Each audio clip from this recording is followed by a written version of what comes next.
Yo, welcome back to another video, you guys. I have an insane leveling rogue build for you. It is insanely hard to die with this. You do so much AoE damage, single target damage. It's great for kiting new players, whatever. Fast leveling though, oh my gosh, this thing is wild. I tried a bunch of different builds out, melee and range. The people were posting all that stuff, so I made some of my own. This one just jives with me. It's so fantastic and it's fun. It's fun as hell. Let me know what you guys think down below if you've tried out the build and what you think and all that jazz. And let me know if you have other builds you want me to try out. I'd love to. I'm loving the rogue, loving D4. It's been a blast so far.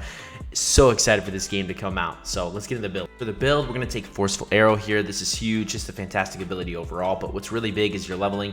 Every third cast of Forceful Arrow additionally has 50% increased critical strike chance. But this one right here, Forceful Arrow knocks back not only enemies if they're close, if they collide with another enemy, both are knocked down for 1.5 seconds. This is just big. Getting all three of these, but especially this one, is fantastic for pushing back those enemies and survival. Barrage, definitely going for this one. It's fantastic for AoE. We've got Enhanced Barrage here. Ricochet chance is increased to 100% for arrows that damage a vulnerable enemy. And then this one we do Improved Barrage. Every third cast of Barrage makes enemies vulnerable for 2 seconds. That's huge for us. Plays into a lot of our build, making enemies vulnerable. And then we got here Rapid Fire.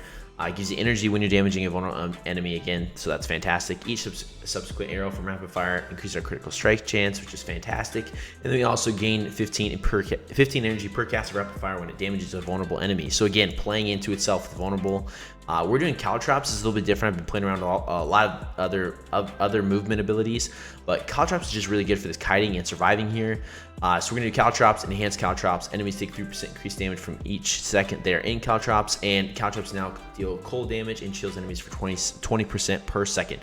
It's really good for kiting, really good for luring enemies away or regenerating some energy and then blasting them with Barrage, and later on our Shadow Imbuement. I do Weapon Mastery here, just increases our 4% increased damage to vulnerable enemies if you use a bow, or using a crossbow, 5% increased critical strike damage. Come down here, we actually don't grab hardly any of these skills here.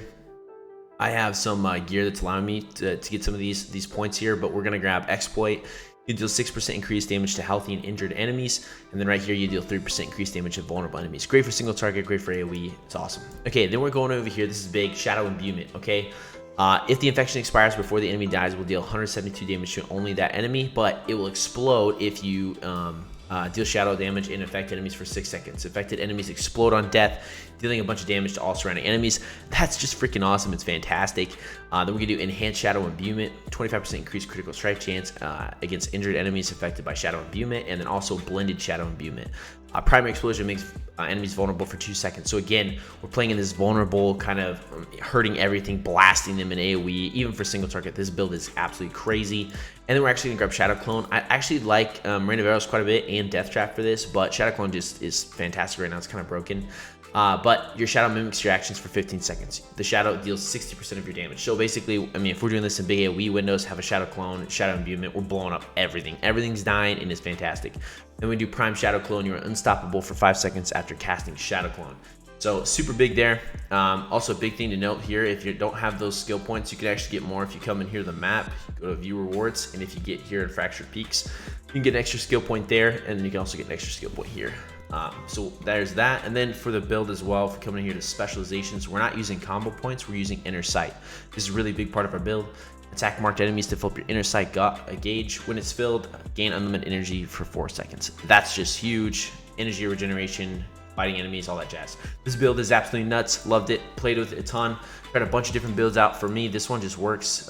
Great for solo content, fighting hard content, and just not dying. It's really hard to die with this build. I mean that. Thank you guys so much for watching. I hope you enjoy the build. Hope you guys are loving Diablo 4 as much as I am. I am so excited for this game to come out in June. It's going to be a blast. I'm going to be playing so much of it. If you guys like the Diablo 4 content, make sure you hit that like button, hit that sub button. We got more content coming out all the time. I'm Hosheezy. You're awesome. Until next time. Peace.